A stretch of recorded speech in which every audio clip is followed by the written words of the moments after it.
नमस्कार दोस्तों, आप सभी का स्वागत है आपके अपने चैनल एग्जाम मेल पर। In this video we are going to deal with a chapter related to English grammar which is very important for you, and the chapter is voice, active voice and passive voice। ये ऐसा topic है जो सभी exam में basically पूछा ही जाता है। अगर आप बात करें एकेडमिक एग्जाम्स की तो वहाँ भी ये चैप्टर इंपॉर्टेंट है, और अगर आप बात करें किसी कम्पिटिटिव एग्जाम की तो वहाँ भी ये चैप्टर इंपॉर्टेंट है। ये जो इंग्लिश ग्रामर का स्पेशल वीडियो है वो सबके लिए इम्पोर्टेंट है। आप इन शॉर्ट इस चीज़ को बोल सकते हैं, कह सकते हैं।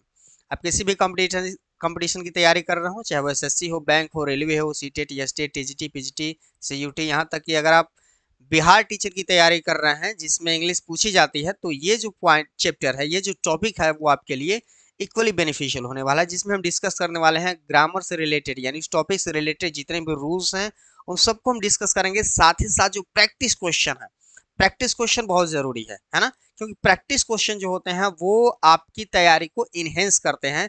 वो आपको बताते हैं कि कहाँ मिस्टेक्स हो रही हैं, कहाँ फॉल्ट हो रहे हैं, तो उनको इम्प्रूव करके आप अपनी ग्रामर को, किसी भी टॉपिक को स्ट्रॉन्ग बना सकते हैं। तो बिल्कुल बेनिफिशियल होने वाला है सबके लिए। बिल्कुल आराम से बैठे रहिए, धैर्य बनाए रखिए। साथ ही साथ ये जो वीडियो है इसकी जो पीडीएफ है वो टेलीग्राम चैनल पे अवेलेबल हो जाएगी। ठीक, तो बिल्कुल बिंदास रहने की जरूरत है, कोई टेंशन नहीं लेना है। बिल्कुल इजी वे में इस चैप्टर को पढ़ेंगे। और अगर आप इस चैनल पर नए हैं तो चैनल को सब्सक्राइब करिएगा, ताकि जो ये एग्जाम में यूट्यूब चैनल का जो फैमिली है वो ग्रो कर सके। और आपका जो लाइक है या आपके जो कमेंट्स हैं वो हमें मोटिवेट करते हैं, ताकि हम इन वीडियोस को लगातार अपलोड करते रहें और आपके साथ जो एक रिलेशन है वो बना रहे। ठीक, तो विदाउट एनी डिले इस चैप्टर को स्टार्ट करते हैं। चैप्टर का नाम है वॉइस। वॉइस क्या है, पहले इस चीज को समझते हैं। वॉइस का मतलब है, voice refers to the form of the verb which indicates whether its subject is performing और the subject is being acted upon. Voice का सीधा सीधा कहने का मतलब है कि जब भी हम कोई स्टेटमेंट देते हैं, जब भी हम कोई बात बोलते हैं, तो हमें ये समझना होगा कि कोई भी स्टेटमेंट जो दिया गया हो उसको देख करके हमें ये समझना होगा कि वहां पे सब्जेक्ट परफॉर्म कर रहा है या फिर सब्जेक्ट पर परफॉर्म किया जा रहा है। मेरे कहने का मतलब है कि या तो वहां पे सब्जेक्ट वर्क करेगा या फिर अब वहां पे ऑब्जेक्ट वर्क करेगा। इस चीज को जरा एग्जांपल से समझते हैं, आपको अभी समझ में आ जाएगा। यहाँ के एग्जांपल अगर हम देखें ध्यान से, एक बार मैं जरा पेन ले लेता हूँ। ठीक है, अभी देखते हैं। यहाँ जो एग्जांपल है वो कह रहा है Ravi is beating a child. Ravi जो है एक बच्चे को पीट रहा है। इसमें परफॉर्म कौन कर रहा है? रवि। रवि हमारा सब्जेक्ट है और ये परफॉर्म कर रहा है। और यहाँ पे किसको पीट रहा है? ये चाइल्ड को, यानी इस पर वर्क किया जा रहा है, तो ये हमारा ऑब्जेक्ट हुआ। अब जानते हैं सेंटेंस की जब भी हम बात करते हैं तो सेंटेंस में मेन रूप से देखा जाए तो तीन तरह के कह सकते हैं कि पार्ट होते हैं: सब्जेक्ट, वर्ब और ऑब्जेक्ट। और जो वॉइस है वो इसी कंसेप्ट पे काम करता है। तो जब भी आप देखेंगे कि सब्जेक्ट वर्क कर रहा है तो सेंटेंस आपका हो जाएगा एक्टिव वॉइस में।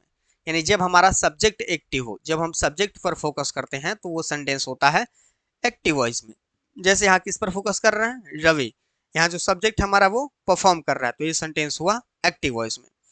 एक और एग्जांपल से इस चीज को अगर पैसिव वॉइस में कन्वर्ट किया जाए, तो पैसिव वॉइस में जब आप इसको कन्वर्ट करते हैं तो यहाँ लिखा है a child is being beaten by Ravi, यानी एक बच्चे को रवि के द्वारा पीटा जा रहा है। तो दोनों सेंटेंस का जो मीनिंग है, जो अर्थ है, जो दोनों सेंटेंस का वो बिल्कुल सेम है। यानी पहले सेंटेंस में भी रवि जो है बच्चे को पीट रहा है और दूसरे सेंटेंस में रवि ही बच्चे को पीट रहा है, लेकिन जो फोकस है, जो अटेंशन है, वो यहाँ पर कुछ और है। यानी पहले सेंटेंस में जो अटेंशन है वो हम किस पे दे रहे हैं? रवि पे। यानी हमारा सब्जेक्ट परफॉर्म कर रहा है तो हम सब्जेक्ट पे फोकस कर रहे हैं। लेकिन दूसरे सेंटेंस में हमने ऑब्जेक्ट को, यानी जिस पर काम हो रहा था उसको सब्जेक्ट बना रखा है। ये चाइल्ड हमारा ऑब्जेक्ट था, लेकिन यहाँ किस तरह से काम कर रहा है? ये सब्जेक्ट की तरह। तो बिल्कुल बेसिक सी चीज है बेटा, कि आप जब सब्जेक्ट पे फोकस करोगे तो वो एक्टिव वॉइस है, और जब आप ऑब्जेक्ट पर फोकस करोगे तो वो पैसिव वॉइस है। और एक बात और मैं समझाना चाहता हूं कि एक्टिव वॉइस और पैसिव वॉइस में जो सेंस है, जो मीनिंग है, वो चेंज नहीं होती है। इसलिए कह सकते हैं कि एक्टिव वॉइस पैसिव वॉइस एक तरह का ट्रांसफॉर्मेशन है। ट्रांसफॉर्मेशन का मतलब होता है कि एक ही बात को कहने का एक दूसरा तरीका जब हम इस्तेमाल करते हैं और बिना उसके अर्थ को चेंज किए हुए, बिना उसके अर्थ को बदले हुए, तो वो कहलाता है ट्रांसफॉर्मेशन। तो वॉइस जो है वो एक प्रकार का ट्रांसफॉर्मेशन है। आई होप कि इतनी बातें आपको क्लियर हो गई होंगी। और अगर नहीं क्लियर हुई हैं तो एक गाने से आपको ये वॉइस क्लियर हो जाएगा। मैं गाना नहीं गाने वाला हूँ, मेरे कहने का मतलब है कि गाने की दो ऐसी लाइनें हैं जिनको देखने के बाद, समझने के बाद आपको वॉइस क्लियर हो जाएगा, है ना। अब ये जो है वो गाना है जैसे यहाँ लिखा है कि दिल गलती कर बैठा है, गलती कर बैठा है दिल। तो पहले वाले सेंटेंस में अगर आप देख पा रहे हैं यहाँ जो लिखा हुआ है कि दिल गलती कर बैठा है, वर्क कौन कर रहा है? दिल कर रहा है ना, हार्ट वर्क कर रहा है। तो यहाँ जो हमारा सब्जेक्ट है दिल, वो परफॉर्म कर रहा है, यानी वो गलती कर रहा है, वो किसी काम को कर रहा है, तो ये सेंटेंस हुआ एक्टिव वॉइस में। लेकिन अगर साथ ही साथ दूसरे सेंटेंस की अगर हम बात करें तो यहाँ कर रहा है कि गलती कर बैठा है दिल। काम तो अभी भी ये दिल ही कर रहा है ना, लेकिन फोकस किस पे कर रहे हैं? गलती पे। तो ये जो सेंटेंस है वो कह सकते हैं एक तरह से पैसिव वॉइस है। तो ये जो सॉन्ग की 2 लाइन्स हैं वो बहुत बेहतर लगी मुझे, इसलिए मैंने इस्तेमाल कर लिया है पीपीटी में। बस ये समझने के लिए है, इस गाने को परफॉर्म नहीं करना है। सिंपल सी बात है कि दिल गलती कर बैठा है मतलब दिल वर्क कर रहा है ना। तो वहां परफॉर्म कर रहा है हमारा सब्जेक्ट, वो एक्टिव है, तो ये एक्टिव वॉइस हुआ। और दूसरे वाले सेंटेंस में हम फोकस कर रहे हैं गलती पे, काम तो दिल नहीं किया है लेकिन फोकस कर रहे हैं गलती पे, तो ये हो गया पैसिव वॉइस। एक बात और समझने की जरूरत है कि जब भी हम पैसिव वॉइस की बात करते हैं तो हमारा सब्जेक्ट परफॉर्म कर रहा होता है, लेकिन हम फोकस कर रहे हैं हमेशा अपने उस ऑब्जेक्ट पे। ठीक, आई होप ये बातें आपको क्लियर हो गई होंगी। बहुत ही इजी वे में मैंने समझाने की इसको कोशिश की है। आई होप ये आपको समझ में आ गया होगा। बस इसको जो है समझने की दृष्टि से देखिएगा, बाकी कोई दिक्कत नहीं है। आइए आगे समझते हैं। फिर से इस चीज को एक बार और समझ लेते हैं।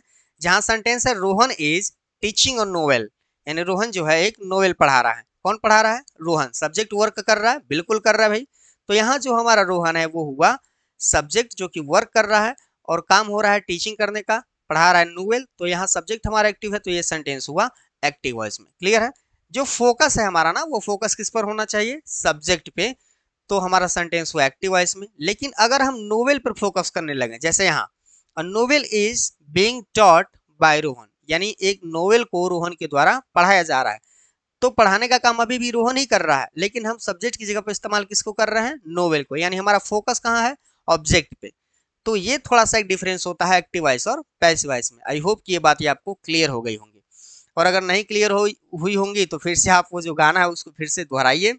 दिल गलती कर बैठा है, गलती कर बैठा है दिल, है ना। सो आइए आगे बढ़ते हैं।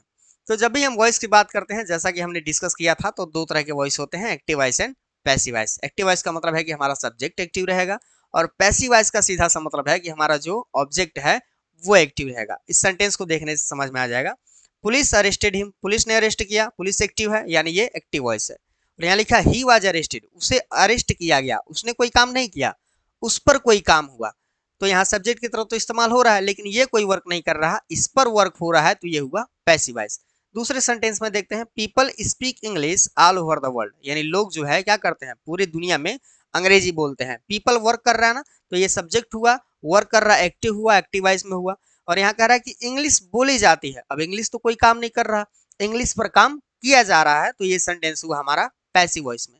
साथ ही साथ तीसरे सेंटेंस को देखते हैं, I will not read this scripture, यानी मैं इस स्क्रिप्चर को नहीं पढ़ूंगा। तो कौन नहीं पढ़ेगा? मैं, आई। ये जो वर्ड है वो एक्टिव है, सब्जेक्ट है, तो ये सेंटेंस एक्टिव है इसमें। और कह रहा है कि ये जो स्क्रिप्चर है मेरे द्वारा नहीं पढ़ा जाएगा, तो हम फोकस कर रहे हैं स्क्रिप्चर पे, ऑब्जेक्ट पे, तो ये सेंटेंस हुआ पैसिव वॉइस में। They has completed their task, उन्होंने अपना काम पूरा कर लिया है। तो उन्होंने काम किया ना, उन्होंने परफॉर्म किया, तो जब वो काम करेंगे तो सेंटेंस होगा एक्टिव वॉइस में। लेकिन कह रहा है कि उनका टास्क उनके द्वारा कंप्लीट कर लिया गया, तो यहाँ फोकस कर रहे हैं उनके काम पर, टास्क पे, तो ये सेंटेंस हुआ पैसिव वॉइस में। अभी तक तो बिल्कुल क्लियर हो गया होगा। अगर क्लियर हो गया है तो कमेंट में यस लिखिए, ताकि मैं जान सकूं कि जो कंसेप्ट मैं सिखाने की कोशिश कर रहा हूं वो कंसेप्ट आपके माइंड तक पहुंच रहा है कि नहीं। और थोड़ा सा धैर्य बना के रखिए, है ना, थोड़ा सा सब्र रखिए। बिल्कुल आपको ये चैप्टर जो है इजी वे में समझ में आने वाला है। दूसरे वीडियो को देखने की जरूरत ही नहीं पड़ेगी अगर आप ये वीडियो में अंत तक बने रहते हैं। वीडियो थोड़ी सी लंबी हो सकती है क्योंकि समझाने में समय लगता है, और मैं कोशिश करता हूं कि आप एक बार समय दे दें, लेकिन दोबारा आपको समय देने की जरूरत ना पड़े। आपको बस इसी वीडियो से, बस बिल्कुल इसी चैनल के माध्यम से ये जो कंसेप्ट है वो आपके दिमाग में फिट हो जाए, सेट हो जाए हमेशा हमेशा के लिए। तो आगे एक बात हम ध्यान रखेंगे कि जो एक्टिव वॉइस पैसिव वॉइस है, जब हम इसको कन्वर्ट करते हैं, ट्रांसफॉर्म करते हैं, तो एक बात समझना है कि only transitive verbs can be transformed into passive voice. अब ये क्या कह रहा है? कह रहा है कि जो केवल ट्रांजिटिव वर्ब्स हैं वही ट्रांसफॉर्म होते हैं पैसिव वॉइस में। तो एक समस्या यहाँ पे ये आ जाती है कि ट्रांजिटिव वर्ब क्या है, इसको भी समझते हैं। बिल्कुल परेशान होने की जरूरत नहीं है ना, थोड़ा धैर्य रखेंगे। तो इसको अगर समझने की कोशिश करें कि ट्रांजिटिव वर्ब्स क्या होते हैं, तो इसको समझने के लिए दो बातें हमें समझनी जरूरी है कि जो वर्ब्स होते हैं वो अकॉर्डिंग टू ऑब्जेक्ट, ऑब्जेक्ट के हिसाब से दो तरह के होते हैं। ट्रांजिटिव, पहला है ट्रांजिटिव और दूसरा है इंट्रांजिटिव। ट्रांजिटिव को मतलब होता है विद ऑब्जेक्ट, यानी ऐसे वर्ब जिनके साथ उनका ऑब्जेक्ट आता है उसको हम बोलते हैं ट्रांजिटिव। और इंट्रांजिटिव क्या होता है? बिल्कुल इसके अपोजिट है, जिसके साथ उसका वर्ब नहीं आएगा, सॉरी ऑब्जेक्ट नहीं आएगा, ऐसे वर्ब कहलाते हैं इंट्रांजिटिव। हिंदी में अगर आप पढ़ें तो हिंदी में आपने सुना होगा सकर्मक क्रिया और अकर्मक क्रिया।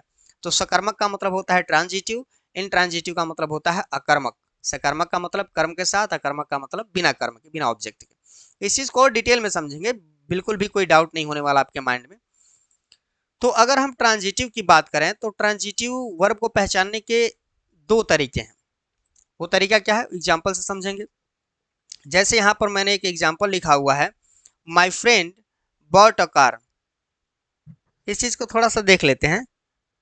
एक बार मैं जरा अपना पेन बदल लूँ, कलर इसका, हाँ ठीक है। यहाँ लिखा है my friend bought a car, मेरे मित्र ने एक कार खरीदी। कार कौन खरीद रहा है? माई फ्रेंड, ये आपका सब्जेक्ट हुआ। कौन सा काम कर रहा है? खरीदने का। बॉट आपका वर्ब हुआ, और क्या खरीद रहा है? कार, तो ये हुआ ऑब्जेक्ट। अब दूसरे क्वेश्चन को भी देखेंगे। द टीचर टीचेस मी, यानी जो अध्यापक है वो मुझे पढ़ाते हैं। कौन पढ़ा रहे हैं? अध्यापक, ये सब्जेक्ट हुए। टीच काम कर रहे हैं, वर्ब हुआ, और जो मी वर्ड है मुझे पढ़ा रहे हैं, तो ये हुआ ऑब्जेक्ट। अब यहाँ जो दोनों वर्ब हैं बॉट और यहाँ पे टीच, अगर बॉट के साथ अगर हम क्वेश्चन रखें कि जो मेरा फ्रेंड है उसने क्या खरीदा, यानी बॉट के बाद अगर आप क्वेश्चन रखेंगे कि क्या खरीदा, तो आंसर मिलेगा कार खरीदा। और दूसरे क्वेश्चन में कि टीचर जो है वो किसे पढ़ाते हैं, तो किसे पढ़ाते हैं? मुझे पढ़ाते हैं। तो जब भी वर्ब आप देखें सेंटेंस में और वर्ब के बाद अगर ये दो क्वेश्चन आप रखेंगे, पहला तो व्हाट, ठीक, और दूसरा क्या रखेंगे? हुम, यानी क्या और किसे, अगर आप वर्ब के बाद ये दोनों क्वेश्चन रखते हैं और दोनों का आंसर आपको मिल जाता है, तो आप कह सकते हैं कि जो वर्ब इस्तेमाल हुआ है सेंटेंस में वो ट्रांजिटिव है। ठीक, जैसे मैं कहूं कि मैंने तुम्हें देखा, देखा, देखा तो किसे देखा, आंसर मिला तुम्हें देखा, तो किसे का आंसर मिल रहा है ना, तो आप कह सकते हैं जो वर्ब है हमारा वो ट्रांजिटिव है। या मैं ऐसे कहूं कि मैंने किताब पढ़ी, पढ़ी तो क्या पढ़ी? किताब पढ़ी, आंसर मिला, बिल्कुल मिला। तो आप कह सकते हैं कि जो वर्ब है वो ट्रांजिटिव है। अब इनट्रांजिटिव क्या है इसको भी समझ लेते हैं। इनट्रांजिटिव का मतलब है कि जब भी आप वर्ब के बाद व्हाट और हुम क्वेश्चन रखेंगे तो आपको आंसर नहीं मिलेगा। जैसे पहले सेंटेंस में Ramesh went to school, Ramesh कहाँ गया? स्कूल गया। अब अगर यहाँ पर आप ये क्वेश्चन रखते हैं कि गया तो क्या गया, बिल्कुल अजीब सा लग रहा है सुनने में, बिल्कुल आंसर नहीं मिल रहे हैं। और दूसरा ही reached station in the time, in time, यानी वो समय से स्टेशन पहुंचा। सो रीच्ड पहुंचा, किसे पहुंचा? कोई उत्तर मिला नहीं। क्या पहुंचा? कोई उत्तर मिला? बिल्कुल नहीं मिला, कोई आंसर नहीं मिला। तो जब भी आप वर्ब के बाद क्या और किसे वर्ड रखते हैं और दोनों का आंसर नहीं मिलता है, तो ऐसे वर्ब कहलाते हैं इंट्रांजिटिव। और अगर इन दोनों के आंसर मिल रहे हैं तो वही वर्ब कहलाते हैं ट्रांजिटिव। आई होप कि चीजें आपको क्लियर हो गई होंगी। अब यहाँ कुछ एग्जाम्पल से समझ लेते हैं इस चीज को। देखिए डिस्कशन थोड़े से लंबे हो सकते हैं, बट मैं फिर से ये प्रॉमिस कर रहा हूँ कि इस वीडियो को देखने के बाद आपको किसी और वीडियो को देखने की जरूरत नहीं पड़ने वाली है। अब यहाँ थोड़ा समझते हैं। यहाँ एक सेंटेंस लिखा हुआ है, राधा कुक्स फूड, यानी राधा खाना बनाती है। तो क्वेश्चन रखिए ना, ये वर्ब है ना आपका, कुक्स, बनाती है, क्या बनाती है? उत्तर मिला खाना बनाती है, तो आंसर मिला ना। तो ये जो कुक वर्ब है वो क्या हुआ? ट्रांजिटिव। यहाँ लिखा ही प्लेज क्रिकेट, वो खेलता है, क्या खेलता है? क्रिकेट खेलता है, आंसर मिला, वर्ब हुआ ट्रांजिटिव। ठीक, और इन्हीं ट्रांजिटिव वर्ब्स को चेंज भी किया जा सकता है किसमें? पैसिव वॉइस में। ये कैसे चेंज होते हैं इसके रूल्स मैं आगे डिस्कस करूंगा, फिलहाल आपको इतना समझना है कि ट्रांजिटिव क्या होते हैं और इंट्रांजिटिव। अब दूसरे सेंटेंस में यहाँ देखते हैं, माई ब्रदर इज स्लीपिंग, मेरा भाई जो है वो सो रहा है। यहाँ पर आप सोने के बाद कोई क्वेश्चन रखेंगे, चाहे आप व्हाट रखें या हुम रखें, तो कोई आंसर नहीं मिलेगा। ठीक, तो ये वर्ब हुआ इंट्रांजिटिव। और यहाँ पे देखेंगे दे हैव रीच्ड, वो पहुंच चुके हैं, यहाँ भी आपको कोई आंसर नहीं मिलेगा वर्ब के बाद अगर आप कोई क्वेश्चन रखेंगे तो अगर वो दोनों क्वेश्चन के आंसर्स नहीं मिलते हैं तो वर्ब इंट्रांजिटिव है, मिल गए तो ट्रांजिटिव है। बिल्कुल सिंपल सी बात है। आई होप कि आपको क्लियर हो गया होगा, कोई डाउट नहीं होगा, है ना, कोई कंफ्यूजन नहीं होगा। आगे देखते हैं। अब यहाँ से जब हम समझने वाले हैं एक्टिव वॉइस पैसिव वॉइस को कैसे कन्वर्ट करते हैं, तो उसके कुछ स्टैंडर्ड फार्मूले होते हैं। स्टैंडर्ड फार्मूला कहने का मतलब ये है कि जब भी हम किसी भी सेंटेंस को चेंज करते हैं तो हमें सेंटेंस पहचानने आना चाहिए। और जब भी हम बात करते हैं किसी भी एक्टिव वॉइस के सेंटेंस को पैसिव वॉइस में कन्वर्ट करने की, तो वो जनरली 4 सेंटेंस में कन्वर्ट होते हैं जब भी हम टेंस में इस चीज़ को कन्वर्ट करते हैं।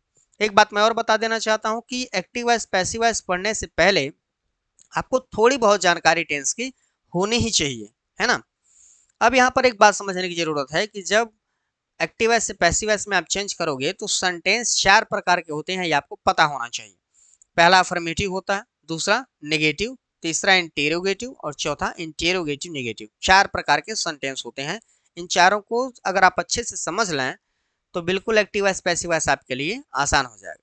तो जब भी हम अफर्मेटिव सेंटेंस की बात करते हैं तो अफर्मेटिव सेंटेंस का मतलब होता है कि एक्टिव वॉइस में सबसे पहले इसमें सब्जेक्ट आएगा, उसके बाद कोई हेल्पिंग वर्ब आएगी, उसके बाद कोई मेन वर्ब आएगा और लास्ट में आएगा ऑब्जेक्ट। जबकि अगर इसी को पैसिव में आप कन्वर्ट करें तो कुछ नहीं करना है, जहां सब्जेक्ट लिखा है उसकी जगह पे आप क्या लिखेंगे, ऑब्जेक्ट लिख देंगे, और जहां पर ऑब्जेक्ट लिखा है उसकी जगह पे क्या लिख देंगे, सब्जेक्ट लिख देंगे। उसके बाद यहाँ भी हेल्पिंग वर्ब लगाएंगे, यहाँ भी वर्ब लगाएंगे, बट एक बात ध्यान देना है कि जो भी वर्ब आप इस्तेमाल करेंगे पैसिव वॉइस में उसकी फॉर्म हमेशा थर्ड होनी चाहिए, यानी वर्ब की कौन सी फॉर्म होनी चाहिए, थर्ड फॉर्म होनी चाहिए। और सब्जेक्ट के पहले क्या लगा देंगे, बाय। ये बहुत बेसिक सा रूल है। जब भी आप किसी सेंटेंस को कन्वर्ट करेंगे तो क्या करना है, सब्जेक्ट को ऑब्जेक्ट, ऑब्जेक्ट को सब्जेक्ट बना लेना है। जो भी टेंस आप पढ़ेंगे उस टेंस का हेल्पिंग वर्ब लगाना है, और जो वर्ब होगी हमेशा कौन से फॉर्म की लगानी है, थर्ड फॉर्म की। और सब्जेक्ट लिखने से पहले आप क्या लगा देंगे, बाय लगा देंगे। तो ये सेंटेंस बिल्कुल क्लियर हो जाएगा। तो जो पहला सेंटेंस होता है अफर्मेटिव, इसका रूल आपको क्लियर हो गया होगा। अब यहाँ दूसरा सेंटेंस देखते हैं। दूसरा सेंटेंस कुछ इस तरह से होता है, नेगेटिव सेंटेंस। नेगेटिव में कुछ नहीं करना, यानी जो आपका एक्टिव वॉइस का सेंटेंस है उसमें सबसे पहले सब्जेक्ट आएगा, हेल्पिंग वर्ब आएगा, नॉट आएगी, मेन वर्ब आएगा और क्या आएगा, ऑब्जेक्ट। ये तो बिल्कुल बेसिक रूल है, जब आप टेंस बनाते होंगे, हिंदी से इंग्लिश में ट्रांसलेशन करते होंगे तो ये आपको बताया गया होगा। अब इसको भी कन्वर्ट करने का सिंपल वही तरीका है, कुछ नहीं करना है, बिल्कुल सिंपल रूल है। ऑब्जेक्ट लगाइए, हेल्पिंग वर्ब लगाइए, नॉट लगाइए, और जो वर्ब है उसकी कौन सी फॉर्म लगाइए, थर्ड फॉर्म लगाइए, बाय लगा दीजिए और लास्ट में लिखिए सब्जेक्ट। बिल्कुल सिंपल चीज। सब्जेक्ट को ऑब्जेक्ट, ऑब्जेक्ट को सब्जेक्ट बनाना है, बाकी सेम रखना है, बाय लगाना है सब्जेक्ट के पहले और वर्ब की थर्ड फॉर्म लगानी है। बिल्कुल सिंपल रूल है। आगे बढ़ते हैं इंटेरोगेटिव पे। अब इंटेरोगेटिव पे यहाँ दो रूल हैं, एक रूल ये रहा और दूसरा यहाँ पे है। तो जो पहला रूल है वो स्टार्ट होता है हेल्पिंग वर्ब से। कुछ सेंटेंस ऐसे होते हैं ना जो हेल्पिंग वर्ब से स्टार्ट हो जाते हैं इंग्लिश में। जैसे मैं कहूँ डू यू नो मी, तो ये सेंटेंस स्टार्ट हो रहा है डू यू नो मी, यानी डू से स्टार्ट हो रहा है। तो ये सेंटेंस स्टार्ट हुआ हेल्पिंग वर्ब से। तो जब भी हेल्पिंग वर्ब हो, सब्जेक्ट हो, मेन वर्ब और ऑब्जेक्ट दिया गया हो, तो इस प्रकार के सेंटेंस को हम क्या करेंगे, हेल्पिंग वर्ब को हेल्पिंग वर्ब की जगह पे रहने देंगे, सब्जेक्ट को ऑब्जेक्ट, ऑब्जेक्ट को सब्जेक्ट। देखो कुछ नहीं करना है। आप अभी तक जितने रूल्स मैंने बताए अफर्मेटिव, नेगेटिव, इंट्रोगेटिव के, तीनों में सेम काम हम कर रहे हैं। जो रूल हम टेंस में इस्तेमाल करते हैं सेम रूल हम पैसिव वॉइस में भी इस्तेमाल करेंगे, यानी एक्टिव वॉइस से पैसिव वॉइस बनाते समय। अंतर क्या होगा कि जहां जहां सब्जेक्ट है वहां वहां क्या रखोगे बेटा, ऑब्जेक्ट, और जहां जहां ऑब्जेक्ट है वहां वहां क्या रखेंगे, सब्जेक्ट। ठीक। और सब्जेक्ट के पहले बाय लगाएंगे, वर्ब की कौन सी फॉर्म लगाएंगे, थर्ड फॉर्म। और अगर सेंटेंस किसी क्वेश्चन वर्ड से स्टार्ट हो जाता है, जैसे हम अगर बोलें कि why did he not help you, why did he not help you, तो सेंटेंस वाई से स्टार्ट हो रहा है ना, तो वाई तो एक क्वेश्चन वर्ड है, तो वाई के बाद हेल्पिंग वर्ब आ सकता है, सब्जेक्ट आएगा, मेन वर्ब आएगा और लास्ट में ऑब्जेक्ट। अब ये जो रूल है इस रूल को सेम एट एज उतार देंगे, लिख देंगे, ऑब्जेक्ट को बना देंगे सब्जेक्ट और सब्जेक्ट को बना देंगे ऑब्जेक्ट। रूल बिल्कुल क्लियर है, वर्ब की थर्ड फॉर्म के साथ बाय लगा देंगे, बिल्कुल क्लियर हो जाएगा। अब लास्ट में सेंटेंस जो होता है इंटेरोगेटिव नेगेटिव, इसमें भी कुछ नहीं करना है। जहां जहां पे सब्जेक्ट लिखा है वहां वहां ऑब्जेक्ट लिख दो, जहां जहां ऑब्जेक्ट लिखा है वहां पे क्या लिख दो, सब्जेक्ट लिख दो। और बाकी जो दोनों रूल्स हैं, ये एक्टिव वॉइस का है, ये पैसिव वॉइस, उसी तरह ये भी एक्टिव वॉइस का है और ये पैसिव वॉइस, बिल्कुल क्लियर है। आप चाहें तो इन चीज़ों को अपने कॉपी पे नोट कर सकते हैं। ये स्टैंडर्ड जो फार्मूले हैं वो अगर आप एक बार लर्न कर लेते हैं तो पूरे एक्टिव वॉइस पैसिव वॉइस में काम आएगा। और जनरली होता क्या है, मैंने जो देखा है बाकी जगह पढ़ाते समय टीचर क्या करते हैं कि जो भी टेंस वो पढ़ाते हैं उस टेंस में फिर ये रूल्स लिखवाते रहते हैं और बार बार ये रूल आपको लिखने पड़ते हैं। तो अगर आप एक बार इन रूल को लिख लेंगे, थोड़ा सा लर्न कर लेंगे, तो किसी भी टेंस में इस्तेमाल कर सकते हैं। यानी जितने भी टेंस के पैसिव वॉइस बन सकते हैं उन सब में आप इस चीज़ों को इस्तेमाल कर सकते हैं, कहीं पे कोई डाउट नहीं होने वाला है। ठीक, आगे समझते हैं। आगे अगर हम ध्यान दें तो ये कुछ प्रोनाउन के जो केस हैं वो भी हमें समझने होंगे, क्योंकि हम जानते हैं कि जब भी हम सेंटेंस बनाते हैं एक्टिव वॉइस से पैसिव वॉइस में, तो उसमें हमारा जो सब्जेक्ट है वो एक नाउन भी हो सकता है या एक प्रोनाउन भी हो सकता है। तो ये जो एक बेसिक सा टेबल है ये वो आपको लर्न कर लेना है, इसमें कुछ बहुत ज़्यादा डिस्कस करने की जरूरत नहीं है, बस दो ही पार्ट आपको लर्न करने हैं, इसका सब्जेक्टिव केस और इसका ऑब्जेक्टिव केस। यानी जब भी हम सब्जेक्ट बनाएंगे तो वो आई हो सकता है, और जब भी आई को चेंज करेंगे तो वो मी हो सकता है, या फिर मी अगर आपको ऑब्जेक्ट दिया हो और सब्जेक्ट बनाना हो तो वो क्या हो सकता है, आई। यानी यही दोनों परिवर्तन हमें देखने हैं, बस इतना ही, यानी सब्जेक्ट से ऑब्जेक्ट और ऑब्जेक्ट से सब्जेक्ट, बस इतना आप ध्यान रखेंगे। जैसे मान लीजिए सब्जेक्ट हमारा वी है और उसको कन्वर्ट करना है ऑब्जेक्ट में, तो आप क्या लगाएंगे, अस। या फिर ऑब्जेक्ट हमारा देम है, उसको कन्वर्ट करना सब्जेक्ट में, तो क्या लगाएंगे, दे लगाएंगे। उसी तरह अगर हमारा सब्जेक्ट ही है और ऑब्जेक्ट में कन्वर्ट करना है तो हिम, या फिर हमारा ऑब्जेक्ट हर है और सब्जेक्ट में कन्वर्ट करना है तो सी। बिल्कुल सिंपल सी चीज़ है, बिल्कुल छोटी सी बात है, आई होप कि ये सब आप लोग पढ़े होंगे, बिल्कुल जनरल चीज़ें हैं इंग्लिश में, तो ये थोड़ा सा आपको ध्यान रखना पड़ेगा। अब यहाँ से आगे बढ़ते हैं अपने टेंस की ओर, और यहीं से हम सीखेंगे कि किस प्रकार से सेंटेंसों को एक्टिव वॉइस से पैसिव वॉइस में कन्वर्ट कर सकते हैं। तो पहले हमें ये समझना है कि कितने टेंसों के पैसिव वॉइस बनते हैं। तो सबसे पहले अगर हम बात करें प्रेजेंट टेंस की, तो प्रेजेंट टेंस में आप जानते हैं प्रेजेंट इंडेफिनिट होता है, प्रेजेंट कंटीन्यूअस और प्रेजेंट परफेक्ट, और साथ ही साथ एक होता है प्रेजेंट परफेक्ट कंटीन्यूअस। तो यहाँ पर समझने लायक बात यह है कि परफेक्ट कंटीन्यूअस चाहे वो किसी भी टेंस से हो, प्रेजेंट से हो, पास्ट से हो या फिर फ्यूचर से हो, इन तीनों में पैसिव वॉइस नहीं बनाए जाते हैं, तीनों के पैसिव वॉइस नहीं बनते हैं, यानी परफेक्ट कंटीन्यूअस के पैसिव वॉइस नहीं बनते हैं। ठीक, और यहाँ पर अगर आप पास्ट की बात करो तो किसका बनेगा, पास्ट इंडिफिनिट का बनेगा, पास्ट कंटिन्यूअस का बनेगा और पास्ट परफेक्ट का बनेगा, पास्ट परफेक्ट कंटिन्यूअस का नहीं बनेगा। अगर आप फ्यूचर की बात करो तो किसका बनेगा, फ्यूचर इंडेफिनिट का और फ्यूचर परफेक्ट का। यहाँ जो फ्यूचर कंटिन्यूअस है इसका भी पैसिव नहीं बनता है। तो आप देख पा रहे हैं कि टोटल जो है वो ऐसे 4 टेंसेज हैं जिनके पैसिव वॉइस नहीं बनते हैं, यानी 3 परफेक्ट कंटिन्यूअस हो गए और एक फ्यूचर का जो कंटिन्यूअस है यहाँ पे, इसके पैसिव वॉइस नहीं बनते हैं, इसके पैसिव वॉइस हम नहीं बनाते हैं। अब यहाँ से जो है बिल्कुल इजी वे में स्टार्ट करने वाले हैं, यहाँ से हम सीखेंगे कि सेंटेंस को कैसे कन्वर्ट करते हैं। सबसे पहले सीखते हैं प्रेजेंट इंडेफिनिट। प्रेजेंट इंडेफिनिट की अगर हम बात करें तो इसकी जो पहचान है इंग्लिश के अकॉर्डिंग, उसमें आप देख पाएंगे कि जब सेंटेंस अफर्मेटिव होगा तो अफर्मेटिव सेंटेंस में सबसे पहले इस्तेमाल होगा सब्जेक्ट, फिर वर्ब की फर्स्ट फॉर्म और उसमें लगा होगा एस ई एस या आई ई एस, और लास्ट में होगा ऑब्जेक्ट। ठीक, या फिर ऐसा भी हो सकता है कि सब्जेक्ट हो, ठीक, और उसमें एस ई एस या आई ई एस ना लगा हो और सीधे ऑब्जेक्ट लगा हो।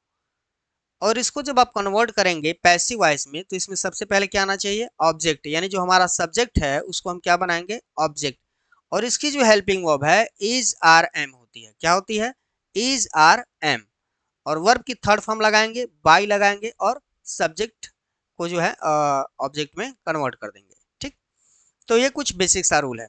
जैसे एक सेंटेंस यहाँ पे लिखा हुआ है, माई ग्रैंडफादर रीड्स अ न्यूज़पेपर। देखिए एक बात मैं बिल्कुल क्लियर कर देना चाहता हूँ कि जब भी आप पैसिव वॉइस पढ़ने की कोशिश करें तो इस बात को ध्यान में जरूर रखें कि आपको टेंस के बारे में थोड़ी बहुत जानकारी तो होनी ही चाहिए। अगर आप बिल्कुल टेंस में इंटरेस्टेड नहीं है या फिर आपको टेंस बिल्कुल ही नहीं आता है तो फिर ये वीडियो आपके लिए थोड़ा सा डिफिकल्ट हो सकता है। तो थोड़ी बहुत टेंस की जानकारी आपको होनी चाहिए, क्योंकि जब आप टेंस को पहचानेंगे तभी अकॉर्डिंग टू रूल उसको कन्वर्ट कर पाएंगे, चेंज कर पाएंगे। और अगर आप पहचान नहीं पाएंगे तो ये थोड़ा सा डिफिकल्ट हो सकता है आपके लिए कि आप इस किसी भी सेंटेंस को एक्टिव वॉइस से पैसिव वॉइस में बनाएं। जैसे पहला सेंटेंस लिखा है, my grand father reads a news paper. अब यहाँ जो रीड्स वर्ब है, इस वर्ब को देख के ही टेंस को पहचाना जा सकता है। इसमें देख पा रहे हैं यस लगा हुआ है, और ये पहचान किसकी है, प्रेजेंट इंडेफिनिट की, क्योंकि इसमें वर्ब में एस ई एस या आई ई एस लगा होता है, तो ये प्रेजेंट इंडेफिनिट है। और अब इस सेंटेंस को अगर आपको पैसिव में बनाना है तो आपको हेल्पिंग वर्ब क्या लगाना पड़ेगा, इज आर और एम। तो सबसे पहले मैंने क्या सिखाया था कि सबसे पहले क्या करेंगे, जो हमारा सब्जेक्ट है माई ग्रैंडफादर, इसको ऑब्जेक्ट में कन्वर्ट करेंगे, और जो हमारा ऑब्जेक्ट है न्यूज़पेपर, इसको हम कन्वर्ट करेंगे सब्जेक्ट में। एक बात और समझ लेते हैं, ये जो रीड है इसको चेक भी करना पड़ेगा कि ये ट्रांजिटिव है या नहीं है। तो हिंदी अगर इसकी देखें तो कह रहा है कि मेरे जो दादाजी हैं वो एक न्यूज़पेपर पढ़ते हैं। तो रीड जो वर्ब है वहां पर अगर आप दो क्वेश्चन रखेंगे, मैंने अभी बताया था कि ट्रांजिटिव एंड ट्रांजिटिव पहचानने का एक तरीका है कि आप वहां पर दो क्वेश्चन रखें, व्हाट और हुम, क्या और किसे। तो यहाँ पर अगर रखें कि दादाजी क्या पढ़ते हैं, तो क्या पढ़ते हैं, एक न्यूज़पेपर। आंसर मिल गया, बिल्कुल मिल गया। तो ये जो वर्ब है वो ट्रांजिटिव है। तो सबसे पहले क्या लिखेंगे, ये जो न्यूज़पेपर वर्ड है यानी जो हमारा ऑब्जेक्ट है इसको क्या बनाएंगे, सब्जेक्ट। तो सबसे पहले लिख देंगे अ न्यूज़पेपर। अब ये जो न्यूज़पेपर है ये सिंगुलर है और हमारे पास हेल्पिंग वर्ब इज आ रहा है, तो सिंगुलर के लिए क्या लगा सकते हैं, इज। इसके बाद वर्ब की थर्ड फॉर्म, आप जानते हैं जो वर्ब है रीड वो तीनों फॉर्म में सेम होती है, तो रीड हो गया। बाय लगाएंगे और लास्ट में जो हमारा सब्जेक्ट है उसको किसकी जगह पे रख देंगे, ऑब्जेक्ट की जगह पे। ये हमारा पैसिव वॉइस बन गया। बिल्कुल इजी तरीका है। दूसरा देखते हैं, we buy a new book, हम एक नई किताब खरीदते हैं। तो जो यहाँ पे वर्ड बाई है इसको देख करके टेंस को पहचाना जा सकता है कि बाई के साथ यहाँ पे वी लगा हुआ है, यानी वी जो है वो आपका प्लूरल सब्जेक्ट है। ठीक, तो इसके साथ आप यस यस या आई ई एस नहीं लगाएंगे, रूल के हिसाब से वर्ब की केवल फर्स्ट फॉर्म रहेगी। तो यहाँ सब्जेक्ट है, वर्ब की फर्स्ट फॉर्म है, और ये अ न्यू बुक जो है वो ऑब्जेक्ट है, तो ये टेंस हुआ प्रेजेंट इंडेफिनिट। और इसको कन्वर्ट करेंगे तो क्या करेंगे, सबसे पहले ये जो ऑब्जेक्ट है अ न्यू बुक इसको स्टार्टिंग में लिखेंगे तो हो जाएगा अ न्यू बुक, और ये सिंगुलर हो गया ना, तो यहाँ पर क्या इस्तेमाल करेंगे, इज। यहाँ लिखेंगे थर्ड फॉर्म बॉट, और यहाँ लगाएंगे बाई, और यहाँ जो वी है ये सब्जेक्ट में था, है ना, मैंने समझाया था अभी आपको, ये सब्जेक्ट है। इसको ऑब्जेक्ट में कन्वर्ट करेंगे तो क्या हो जाएगा, अस। इसके लिए जरूरी है कि आप ये जो प्रोनाउन का टेबल है, ये टेबल, ये जो प्रोनाउन का टेबल है वो आपको याद होना चाहिए। यहाँ सब्जेक्ट हमारा क्या था, वी, और उसको ऑब्जेक्ट बनाना था तो हम क्या इस्तेमाल कर सकते हैं, अस। तो ये बात आपको जाननी जरूरी है। ठीक, आगे बढ़ते हैं। अब अगर प्रेजेंट इंडेफिनिट टेंस का ही नेगेटिव सेंटेंस हो तो उसको कैसे कन्वर्ट करेंगे। नेगेटिव होने का मतलब क्या है कि यहाँ पे आप देख पाएंगे डू या डज लगा होगा, नॉट लगा होगा, वर्ब की फर्स्ट फॉर्म आएगी, ये पहचान है। ठीक ना, आप इंग्लिश में सेंटेंस दिया हो उसमें डू या डज लगा हुआ हो तो आप कह सकते हैं कि ये प्रेजेंट इंडेफिनिट का है, और नॉट लगा हो तो नेगेटिव सेंटेंस है। ठीक, यानी इसको जब आप कन्वर्ट करोगे तो सेम चीज है, जो यहाँ सब्जेक्ट है उसको ऑब्जेक्ट बना दो, जो यहाँ ऑब्जेक्ट है उसको क्या बनाओ, सब्जेक्ट, उसके पहले क्या लगाइए, बाई, वर्ब की थर्ड फॉर्म लगाइए, बाकी सेम रूल फॉलो करेंगे, और जो हेल्पिंग वर्ब है वो क्या लगाएंगे, इज, आर, एम। तो बेसिक सी बात है, प्रेजेंट इंडेफिनिट को बनाते समय यानी उसका जब आप पैसिव में कन्वर्ट करते हैं तो उसमें आपको ध्यान देना पड़ेगा कि आपको जो हेल्पिंग वर्ब है वो क्या इस्तेमाल करनी है, इज, आर, एम। याद रहेगा ना, इज, आर, एम। यहाँ समझते हैं, जैसे ये सेंटेंस है, दे डू नॉट नो मी। तो यहाँ जो डू वर्ड है, डू नॉट, इसको देख करके आप पहचान पाएंगे कि ये कौन सा टेंस है, प्रेजेंट इंडेफिनिट। और नॉट लगा हुआ है तो कौन सा सेंटेंस है, नेगेटिव। इसका सब्जेक्ट कौन है, दे, और वर्ब कौन है, नो, और यहाँ क्या लगाएंगे, मी। अब एक बात यहाँ समझने की जरूरत है कि जो नो वर्ड है ना, ये अपने साथ बाय का इस्तेमाल नहीं करता। कुछ ऐसे वर्ड्स होते हैं इंग्लिश में एक्टिव वॉइस से पैसिव वॉइस में कन्वर्ट करते समय जो अपने साथ बाय का इस्तेमाल नहीं करते हैं, उनकी मैं अलग से भी वीडियो बना दूंगा, लेकिन फिलहाल यहाँ केवल इतना जानिए कि नो के साथ बाय का इस्तेमाल नहीं होता है, हम टू लगाते हैं, बाकी रूल सेम है। तो सबसे पहले यहाँ जो मी है, ये जो मी वर्ड है वो ऑब्जेक्ट है ना, इसको सब्जेक्ट में कन्वर्ट करेंगे तो सब्जेक्ट इसका क्या होता है, आई। क्या होगा, आई। अगर आपको नहीं याद हो रहा है तो आप एक बार प्रोनाउन का टेबल जरूर देख लेंगे। तो सब्जेक्ट हो गया हमारा आई, और हमारे पास तीन हेल्पिंग वर्ब है, उनमें से एक लगाने हैं, इज, आर, एम। तो क्या लगाएंगे, एम लगाएंगे, सिंपल सी बात है।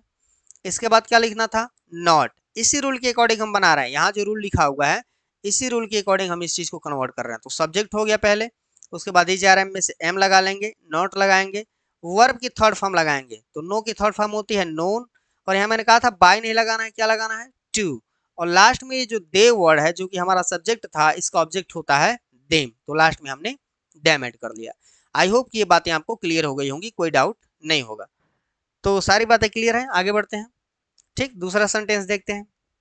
यहाँ लिखा हुआ है Suresh does not have a car. Subject कौन है, सुरेश, डज लगा हुआ है यानी पहचान है प्रेजेंट इंडेफिनिट टेंस की, नॉट है नेगेटिव सेंटेंस, हैव आपका वर्ब है, मेन वर्ब, और अ कार जो है वो आपका ऑब्जेक्ट है। क्या करेंगे, ऑब्जेक्ट को सब्जेक्ट बना दो, कार हो गया।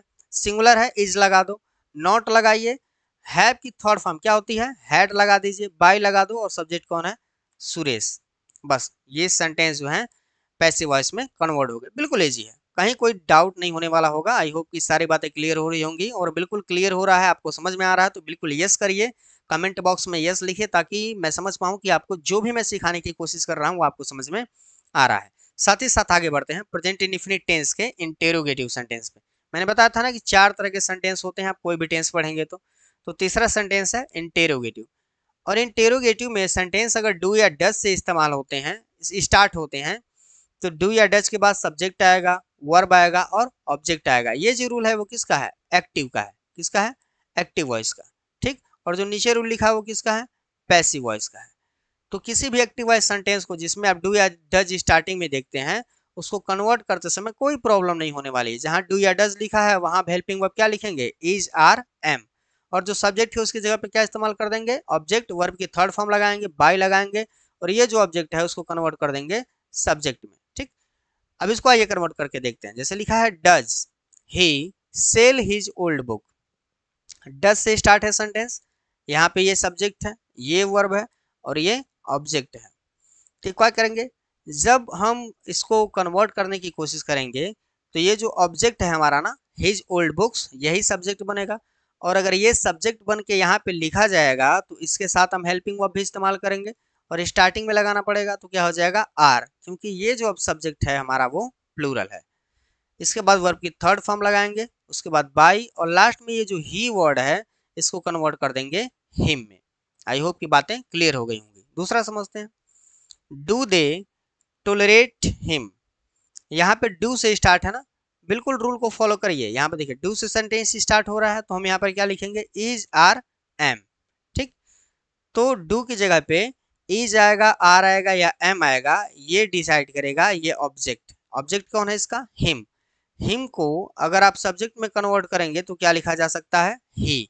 तो सबसे पहले हो जाएगा ही, और ही के साथ क्या लगाएंगे? इज। बिल्कुल रूल के हिसाब से चलेंगे, यहाँ जो रूल दूसरा लिखा हुआ है इसके हिसाब से चलेंगे, कोई दिक्कत नहीं होने वाली है। इज, आर, एम में से हमने इज लगा लिया, इसके बाद सब्जेक्ट बना लिया, और ये जो वर्ब है टॉलरेट, इसकी थर्ड फॉर्म होती है टॉलरेटेड, उसके बाद लगाएंगे बाई, और लास्ट में लिखेंगे देम। आई होप कि ये बातें क्लियर हो गई होंगी। ये जो देम है वो दे का ऑब्जेक्ट है, सो कोई डाउट नहीं होगा, बिल्कुल इजी है। अब इस पर एक और सेंटेंस देखते हैं, इंट्रोगेटिव सेंटेंस को ही। तो इंट्रोगेटिव सेंटेंस में अगर सेंटेंस क्वेश्चन वर्ड से स्टार्ट हो जाते हैं, जैसे ऐसे रहे when does he teach you, तो सबसे पहले क्वेश्चन वर्ड आ रहा है, उसके बाद जो ये डज है वो इसका हेल्पिंग वर्ब है, साथ ही साथ जो ही वर्ड है ये इसका सब्जेक्ट है, और जो टीच वर्ब है वो इसका वर्ब है, और यहाँ पर जो यू है वो इसका ऑब्जेक्ट है। ये एक्टिव वॉइस की बात हो गई। अब इसको पैसिव वॉइस में कन्वर्ट करेंगे तो सबसे पहले क्या लिखा जाना चाहिए? Question word. और जहाँ डू डज है उसकी जगह पे क्या आना चाहिए? Is, are, am. जो सब्जेक्ट है वो किस में चेंज होना चाहिए? ऑब्जेक्ट में। और जो वर्ब है वो किस फॉर्म में जाना चाहिए? थर्ड फॉर्म में। और जो ऑब्जेक्ट है वो क्या बनना चाहिए? सब्जेक्ट। ठीक। यानी ऑब्जेक्ट की जगह पे क्या लिखा जाना चाहिए? सब्जेक्ट। और उसके पहले क्या लगा लेंगे? बाई। इजी है। इसको अगर कन्वर्ट करें तो सबसे पहले क्वेश्चन वर्ड है, तो हाँ भाई ठीक है, नीचे क्वेश्चन वर्ड लिख दिया। इसके बाद डू या डज यहाँ लगा हुआ है ना, तो डज लगा हुआ है, तो डज की जगह पे हमें कोई हेल्पिंग वर्ब लिखना पड़ेगा। लेकिन जो हमारा ऑब्जेक्ट है यहाँ पे वो क्या है? यू। और यू का सब्जेक्ट और ऑब्जेक्ट सेम होता है, तो जब आप यहाँ पर यू लिखोगे तो इसी के अकॉर्डिंग क्या लगाना पड़ेगा? आर।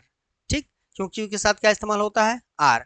इसके बाद वर्ब लिखेंगे थर्ड फॉर्म में, टॉट, बाय लगा दो, और यहाँ जो ही सब्जेक्ट था हमारा इसको ऑब्जेक्ट बनाओगे तो क्या हो जाएगा? हिम। बिल्कुल इजी, कन्वर्ट हो गया। ठीक। यहाँ समझते हैं। How do you solve the problem. तो सबसे पहले तो क्वेश्चन वर्ड को जहाँ है वहीं रहने दो। डू जो वर्ड है वो हेल्पिंग वर्ब है ना, तो हेल्पिंग वर्ब की जगह पे इज, आर, एम लगाएंगे, और इज, आर, एम जो है वो ऑब्जेक्ट को देखकर डिसाइड होगा। तो ऑब्जेक्ट हमारा क्या है? प्रॉब्लम। एक प्रॉब्लम है तो क्या लगाएंगे? इज, सिंगुलर है। फिर लिखेंगे सब्जेक्ट, यानी ये जो ऑब्जेक्ट है इसको सब्जेक्ट बना देंगे। इसके बाद वर्ब की थर्ड फॉर्म, सॉल्व की थर्ड फॉर्म क्या होती है? सॉल्व। उसके बाद लिखेंगे बाय, और लास्ट में लिख देंगे यू। आई होप कि ये बातें आपको क्लियर हो गई होंगी। तो इस तरह से अगर सेंटेंस को आप एक्टिव वॉइस से पैसिव वॉइस में कन्वर्ट करते हैं तो ये बिल्कुल इजी होगा। आगे देखते हैं। अब हम बढ़ते हैं अगले टेंस पर। तो प्रेजेंट इंडेफिनिट का आपको क्लियर हो गया होगा, है ना? एक मिनट, यहाँ पे प्रेजेंट इंडेफिनिट का जो है कुछ रूल अभी बचा हुआ है। इंट्रोगेटिव नेगेटिव डिस्कस कर लेते हैं पहले। तो इंट्रोगेटिव नेगेटिव की बात करें तो कुछ नहीं करना है, जो सेंटेंस यहाँ पे दिया हुआ है डू या डज से स्टार्ट होंगे, सब्जेक्ट आएगा, नॉट आएगा, वर्ब की फर्स्ट फॉर्म आएगी और ऑब्जेक्ट आएगी। इसी को कन्वर्ट कर देंगे पैसिव में, तो डू या डज की जगह इज आर एम, ये सब्जेक्ट की जगह ऑब्जेक्ट, नॉट लिख दो, वर्ब की थर्ड फॉर्म बाई और सब्जेक्ट, सिंपल रूल है। जैसे यहाँ सेंटेंस है does he not beat you, तो कुछ नहीं करना, डज की जगह क्या लिख देंगे आर। आर क्यों आ रहा है? क्योंकि ये जो ऑब्जेक्ट है इसको हमने क्या बनाया है? सब्जेक्ट। इसके बाद यहाँ पे ठीक नॉट लिख दो, बीट की थर्ड फॉर्म बीटिन लिख दो, बाई लगाओ और यहाँ जो सब्जेक्ट ही है उसको कन्वर्ट कर दो हिम में, ये बन गया, इजी है। और इसका जो दूसरा रूल है उसको भी समझ लेते हैं। अगर सेंटेंस क्वेश्चन वर्ड से स्टार्ट हो जाए और उसके बाद डू या डज आएगा, सब्जेक्ट आए, नॉट वर्ब की फर्स्ट फॉर्म और ऑब्जेक्ट आए, जैसे यहाँ दिया हुआ है, तो इसको कन्वर्ट करते समय क्वेश्चन वर्ड को उसी जगह रहने दो और इज आर एम लगाओ, ऑब्जेक्ट बना दो सब्जेक्ट को, नॉट लगा दो, थर्ड फॉर्म लगा दो, बाय लगा दो और ऑब्जेक्ट को सब्जेक्ट बना दो, बिल्कुल इजी है।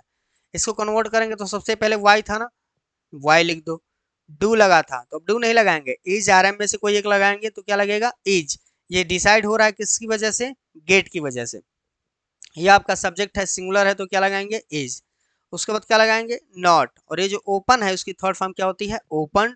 उसके बाद बाई लगाएंगे और लास्ट में जो वी है, यहाँ एक मिस्टेक हो गया, यहाँ हर नहीं होना चाहिए, वी की जगह पे क्या होना चाहिए? अस होना चाहिए, अस। तो अस इसका जो है करेक्ट आंसर, ऐसे हो जाएगा, अस में कन्वर्ट कर देंगे और ये सेंटेंस कन्वर्ट हो गया। आई होप कि ये जो प्रेजेंट इंडेफिनिट टेंस हमने डिस्कस किए वो आपको समझ में आ गए होंगे। प्रेजेंट इंडेफिनिट में दो तीन बातें बस ध्यान रखनी है। पहला तो जो भी टेंस हम पढ़ रहे हैं उसमें चार तरह के सेंटेंस डिस्कस करेंगे, ठीक, अफर्मेटिव, नेगेटिव, इंटेरोगेटिव और इंटेरोगेटिव नेगेटिव। इंटेरोगेटिव में दो सेंटेंस डिस्कस करेंगे, वो सेंटेंस जो स्टार्ट हो जाते हैं हेल्पिंग वर्ब से और वो सेंटेंस जो स्टार्ट होते हैं क्वेश्चन वर्ड से। बिल्कुल रूल सेम है ना, कहीं कोई बहुत ज्यादा परिवर्तन नहीं करना है, सब्जेक्ट को ऑब्जेक्ट और ऑब्जेक्ट को सब्जेक्ट। और दूसरी बात यह है कि प्रेजेंट इंडेफिनिट टेंस को पहचानते समय ये ध्यान रखना है कि डू या डज मिल सकता है, या फिर अगर सेंटेंस अफर्मेटिव है तो कोई हेल्पिंग वर्ब नहीं मिलेगा, केवल वर्ब की फर्स्ट फॉर्म मिल सकती है, या वर्ब की फर्स्ट फॉर्म में यस, यस या आईईएस लगा हुआ मिल सकता है, ठीक। और इसको जब हम कन्वर्ट करते हैं पैसिव में तो आपको ध्यान रखना है कि helping verb is are am आनी चाहिए, यानी प्रेजेंट इंडेफिनिट टेंस की हेल्पिंग वर्ब क्या है पैसिव में? Is are am. I hope कि ये बातें आपको क्लियर हो गई होंगी। अब आगे बढ़ते हैं दूसरे टेंस की तरफ, प्रेजेंट कंटीन्यूअस। बहुत ईजी है, अब यहाँ से थोड़ी सी स्पीड तेज हो जाने वाली है क्योंकि सेंटेंस का जो स्ट्रक्चर है वो सेम है। तो प्रेजेंट कंटीन्यूअस टेंस में भी अगर आप अफर्मेटिव की बात करें तो आप जानते हैं प्रेजेंट कंटीन्यूअस में हेल्पिंग वर्ब क्या होता है? इज आर एम, और वर्ब की आईएनजी फॉर्म हम इस्तेमाल करते हैं। जैसे मैं कहूँ कि मैं गीत गा रहा हूँ, आई एम सिंगिंग सॉन्ग, तो ये जो टेंस है वो प्रेजेंट कंटीन्यूअस है और यहाँ पर जो हमारा हेल्पिंग वर्ब है वो इज आर एम रहने वाला है वर्ब की आईएनजी फॉर्म के साथ। अब ये जो सेंटेंस है अफर्मेटिव, इसको चेंज करते समय फिर वही चीज है बेटा, कुछ नहीं करना है, सब्जेक्ट को क्या बना दो? ऑब्जेक्ट। इज आर एम है ना, कंटिन्यूअस में इज आर एम को सेम रहने दो, एक नया वर्ड जोड़ो, क्या वर्ड जोड़ना है? बीइंग, केवल बीइंग ऐड करना है। और जो वर्ब है वो तो ऑलरेडी थर्ड फॉर्म की है, ये सबके लिए कॉमन है। अब कोई भी टेंस पढ़ रहे हो उसका पैसिव वॉइस बनाते समय वर्ब की थर्ड फॉर्म इस्तेमाल होगी, फिर बाई लगा दो और क्या लगा दो? सब्जेक्ट। आइए कन्वर्ट करके देखते हैं। जैसे लिखा है Mahesh is teaching English, Mahesh पढ़ा रहा है ना, और क्या पढ़ा रहा है वो? इंग्लिश। ये सब्जेक्ट है, इस सब्जेक्ट को ऑब्जेक्ट बनाना है और ये जो ऑब्जेक्ट है इसको क्या बनाना है? सब्जेक्ट, ठीक। तो इंग्लिश को सब्जेक्ट बनाएंगे तो सबसे स्टार्टिंग में इंग्लिश आ जाएगा। देखो ये रूल मैं यहाँ से फॉलो कर रहा हूँ, सबसे पहले मैंने क्या लिखा? ऑब्जेक्ट, ऑब्जेक्ट की जगह पे क्या आया? इंग्लिश, ठीक, इंग्लिश हो गया। इसके बाद क्या लिखना है? इज आर एम, तो मैंने क्या लगाया है? इज। इज क्यों इस्तेमाल हो रहा है? क्योंकि हमारा सब्जेक्ट हमारा सिंगुलर है। इसके बाद क्या लगाएंगे? बीइंग, बिल्कुल रूल के हिसाब से बीइंग लगा देंगे। बीइंग लगाने के बाद क्या आना चाहिए? थर्ड फॉर्म ना, तो टीच की थर्ड फॉर्म क्या होती है? टॉट। उसके बाद लगाएंगे बाई, और किसके द्वारा हो रहा है? ये महेश के द्वारा, तो लास्ट में लिख देंगे महेश। क्लियर हो गया। दूसरा सेंटेंस देखते हैं, he is throwing my pots. इसमें सब्जेक्ट किसको बनाएंगे? इस ऑब्जेक्ट को, माई पॉट्स को। तो पॉट्स हो गए प्लूरल, तो क्या लगा देंगे? आर। उसके बाद लगाएंगे बीइंग, उसके बाद थ्रोन थर्ड फॉर्म, उसके बाद बाई, और लास्ट में ये जो ही है इसको कन्वर्ट कर देंगे हिम में। आई होप कि ये बातें क्लियर हो गई होंगी। बिल्कुल ईजी है, बिल्कुल आसान तरीका है। जो मैंने स्टैंडर्ड फार्मूला बताया था अगर आप उसको ध्यान में रखेंगे तो वही फार्मूले हैं। यहाँ पर अगर आप ध्यान दे तो सब्जेक्ट है, ये हेल्पिंग वर्ब है, ये मेन वर्ब है और ये ऑब्जेक्ट है। और सेम फार्मूला पैसिव वॉइस में भी है, जहाँ सब्जेक्ट है वहाँ ऑब्जेक्ट और जहाँ ऑब्जेक्ट है वहाँ सब्जेक्ट। बाकी चीज़ आपको क्लियर हो गई होंगी, बार बार इस चीज़ को डिस्कस करने की जरूरत नहीं है। आगे बढ़ते हैं। इसी का अगर आप निगेटिव में बढ़ते हैं तो निगेटिव में भी एक दो सेंटेंस देख लेते हैं। क्या करना है? कुछ नहीं करना है। यहाँ जो नॉट है बस इसी को ध्यान रखना है, ये सेंटेंस निगेटिव है, बाकी रूल सेम है, कहीं कोई डिस्कशन नहीं। He is not doing his work, subject हमारा ही है ना, कन्वर्ट करो हिम में, बाय लगा हुआ है, ठीक।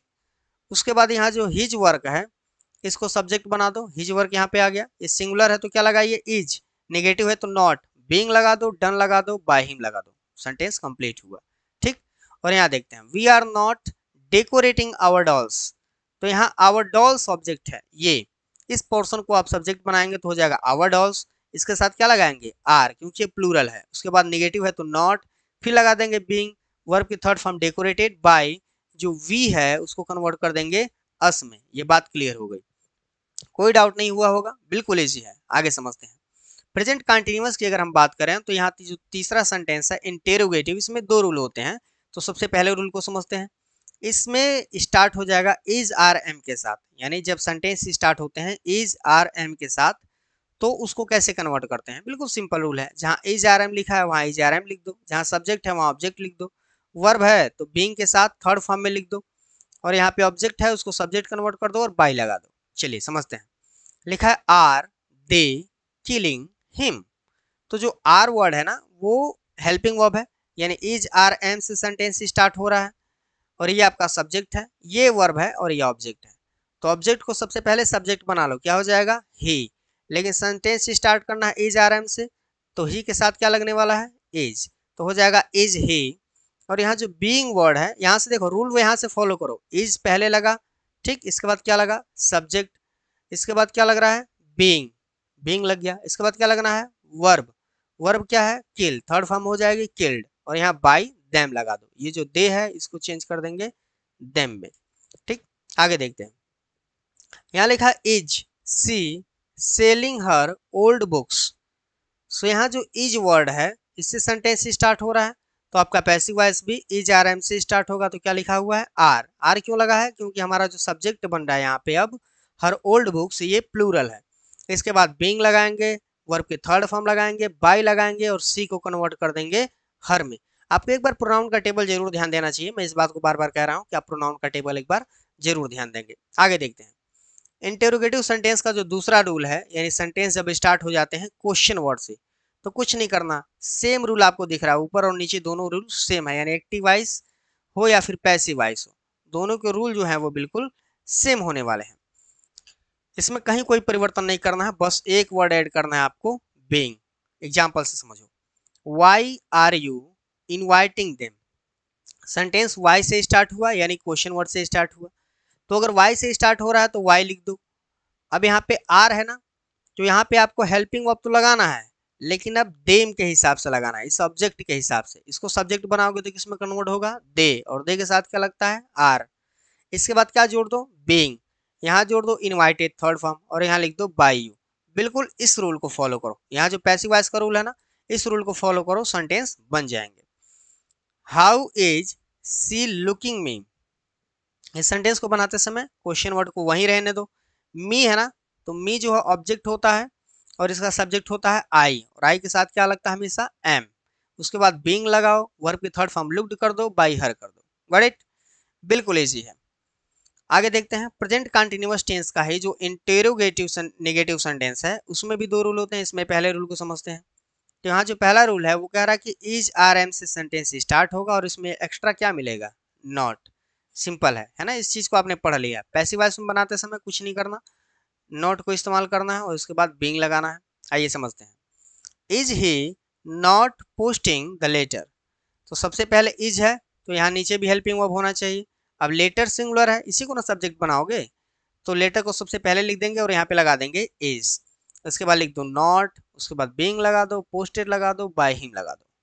आई होप कि ये चीजें क्लियर हैं। दूसरा, is the principal not sign this paper, यहाँ साइन की जगह होना चाहिए साइनिंग, यहाँ आईएनजी होना चाहिए, बाय मिस्टेक है, आईएनजी होना चाहिए, ठीक, टाइपिंग मिस्टेक है ये। तो इसको अगर कन्वर्ट करेंगे तो दिस ये पेपर्स होना चाहिए, पेपर्स, इसको अगर आप कन्वर्ट करेंगे तो सबसे पहले हेल्पिंग वर्ब लगाएंगे, यानी इज आर एम में से कोई एक, तो क्या लगा लिया आर लगा लिया यहाँ पे, इसके बाद सब्जेक्ट हमारा है दिस पेपर्स, इसी के अकॉर्डिंग ये हेल्पिंग वर्ब डिसाइड होते हैं, ठीक, उसके बाद नॉट लगाइए, बीइंग लगाइए, वर्ब की थर्ड फॉर्म साइन लगाइए, बाय लगा दीजिए और लास्ट में द प्रिंसिपल, ये कन्वर्ट हो गया। आई होप कि ये चीज़ आपको क्लियर हो गई होंगी। अब आगे बढ़ते हैं प्रेजेंट कंटिन्यूअस टेंस के इंटेरोगेटिव नेगेटिव सेंटेंस के दूसरे रूल पे। दूसरा रूल क्या है कि जब सेंटेंस क्वेश्चन वर्ड से स्टार्ट हो जाए, तो क्वेश्चन वर्ड से अगर सेंटेंस स्टार्ट होगा तो क्वेश्चन वर्ड के बाद वही हेल्पिंग वर्ब आएगा, सब्जेक्ट आएगा, उसके बाद जो है नॉट आएगा, नॉट के बाद जो है वर्ब आएगी और वर्ब के बाद क्या आएगा, ऑब्जेक्ट आएगा। ठीक, तो इसको जब आप कन्वर्ट करेंगे तो यहाँ लिखा है why are they not cleaning their rooms. तो सबसे पहले वाई को वाई रहने दो, यहाँ जो आर लगा हुआ है वो रूम के हिसाब से, दियर रूम्स ये ऑब्जेक्ट है, इसके हिसाब से आएगा ना, तो आर लगा दो। उसके बाद दियर रूम्स ये सब्जेक्ट बना दो, नॉट लगाओ, बीइंग लगाओ और क्लीन की थर्ड फॉर्म क्लीन्ड लगा दीजिए, बाय देम, इजी है। How is she not stealing your pencil, इसको बनाएंगे सबसे पहले हाउ लिख दो क्योंकि वो क्वेश्चन वर्ड है, पेंसिल्स की बात कर रहा है, योर पेंसिल, इसको सब्जेक्ट बनाओगे तो क्या लगाना पड़ेगा, आर, क्योंकि ये प्लूरल है। फिर नॉट लगाएंगे, बीइंग, उसके बाद स्टोलन लिखेंगे, बाय और हर। बिल्कुल इजी वे में, आई होप कि आपको समझ में आ रहा होगा, कहीं कोई डाउट नहीं होगा। अब नेक्स्ट टेंस की ओर मूव करते हैं, प्रेजेंट परफेक्ट। बिल्कुल इजी है। तो जब भी आप प्रेजेंट परफेक्ट की बात करते हैं तो आपको एक बात समझ में आनी चाहिए कि प्रेजेंट परफेक्ट में जो हेल्पिंग वर्ब होता है वो क्या होता है, हैज हैव। यानी सेंटेंस में अगर हैज हैव दिख रहा है और वर्ब की थर्ड फॉर्म दिख रही है तो ये टेंस है प्रेजेंट परफेक्ट। ठीक, और इसको कन्वर्ट करते समय कुछ नहीं करना है, ये जो हैज हैव है ना, इसके साथ केवल एक एक्स्ट्रा वर्ड जोड़ना है, बिन, और ये रूल बन जाएगा पैसिव वॉइस का। ये हो गया एक्टिव वॉइस का और ये नीचे वाला रूल हो गया पैसिव वॉइस का। कुछ नहीं करना, केवल बिन ऐड करना है। अब देखिए कैसे, जैसे यहाँ लिखा हुआ है माई grandfather has taken his lunch. तो यहाँ जो हैज वर्ड है और जो वर्ब की थर्ड फॉर्म है ये पहचान है किस टेंस की, प्रेजेंट परफेक्ट टेंस की। और ये जो हिज लंच वर्ड है ये इसका ऑब्जेक्ट है और ग्रैंडफादर जो है वो सब्जेक्ट है। कुछ नहीं करना है, बिल्कुल सिंपल है। आई होप किया अभी तक तो आपको क्लियर हो गया होगा। हिज लंच को सबसे पहले लिख दो, सब्जेक्ट बना दो, उसके बाद हैज लगा दो क्योंकि सिंगुलर हो गया, उसके बाद क्या जोड़ दो, बिन, बाकी same, taken by my grandfather. Clear. दूसरा sentence, we have submitted our projects. So जो आवर प्रोजेक्ट्स है ये हमारा ऑब्जेक्ट है, इसी को बना दो सब्जेक्ट और प्रोजेक्ट्स, और ये प्लूरल हो गया ना तो क्या लगा दो, हैव, और इसके बाद इसमें क्या जोड़ दो, बिन। वर्ब की थर्ड फॉर्म सबमिटेड ऑलरेडी दी हुई है, बाय, और ये जो वी वर्ड है इसको चेंज कर दो अस में, तो ये सेंटेंस कन्वर्ट हो गया पैसिव वॉइस में। बिल्कुल इजी। नेगेटिव को समझते हैं। कुछ नहीं करना, नेगेटिव में क्या करना है, केवल नॉट ऐड करना है, नॉट ऐड करना है। और याद रखना है कि नॉट के बाद क्या लगाना है, बिन। नॉट के बाद यानी बिन को जो आप इस्तेमाल करें तो ध्यान रखें कि वर्ब के पहले आए, वर्ब के ठीक पहले। ठीक, यहाँ समझते हैं, they have not bought a new home in city. अब ये सेंटेंस थोड़ा सा बड़ा है, इसमें देखो ये सब्जेक्ट हुआ, ठीक, हैव और बॉट ये वर्ब हुए, और अ न्यू होम ये जो वर्ड है इतना, ये हुआ आपका ऑब्जेक्ट, ये ऑब्जेक्ट हुआ, ये एक्स्ट्रा वर्ड है सेंटेंस में। तो आपको केवल क्या ढूंढना है, सब्जेक्ट वर्ब और ऑब्जेक्ट। तो सब्जेक्ट अब जिसको आप बनाएंगे यानी ऑब्जेक्ट को शुरू में लिखेंगे तो ये वाला पोर्शन लिखा जाएगा। अ न्यू होम सिंगुलर है तो क्या लगाएंगे, हैज, निगेटिव है तो नॉट, बिन लगा दो, वर्ब की थर्ड फॉर्म बॉट ऑलरेडी दी हुई है, बाय देम, और ये लास्ट में ऐड कर दो इन सिटी। आई होप की चीजें क्लियर हो गई होंगी।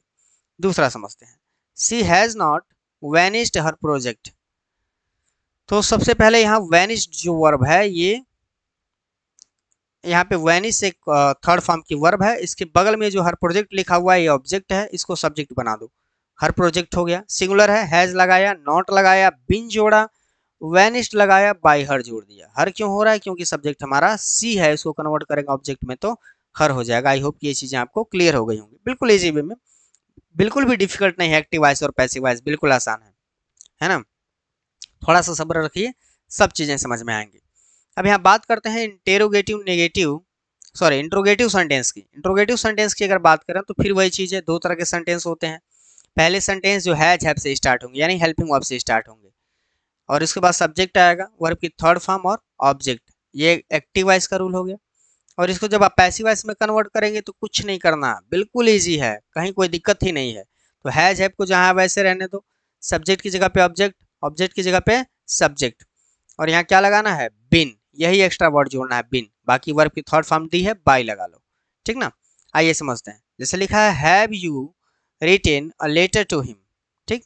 अभी सेंटेंस को लिखा जा सकता है, हैव से स्टार्ट है ना, तो आप भी इसको हेल्पिंग वर्ब से स्टार्ट करोगे। तो यहाँ जो अ लेटर वर्ड है, यानी लिखा तो क्या लिखा, एक पत्र लिखा, तो ये जो अ लेटर वर्ड है इससे स्टार्ट करोगे सेंटेंस को, तो अ लेटर यहाँ पे सब्जेक्ट बन जाएगा और इसके हिसाब से यहाँ पे हैज आ जाएगा क्योंकि सिंगुलर है।